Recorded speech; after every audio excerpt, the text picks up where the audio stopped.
1957 ஒரு சிறிய ராக்கெட் மனித வரலாற்றின் திசையை மாற்றியது.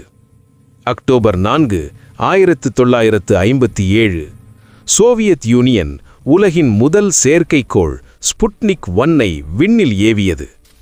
R7 ராக்கெட்டின் மூலம் அந்த சிறிய உலோக கோளம் பூமியை சுற்றி சுழன்றது. அதன் பீப் பீப் சிக்னல் விண்வெளி போட்டி தொடங்கிவிட்டதை உலகிற்கு அறிவித்தது. அமெரிக்கா அதிர்ச்சியடைந்தது. இதுவே ஸ்பேஸ் ஏஜ் எனப்படும் புதிய காலத்தின் தொடக்கம். போர் ஆயுதமாக உருவான ராக்கெட் மனிதனை விண்வெளிக்கு திறந்த கதவாக மாறியது. வரலாறு சொல்வது, சில நேரம் பயமே முன்னேற்றத்தை தொடங்குகிறது. தயவு செய்து சப்ஸ்கிரைப் செய்ய மறக்காதீர்கள்.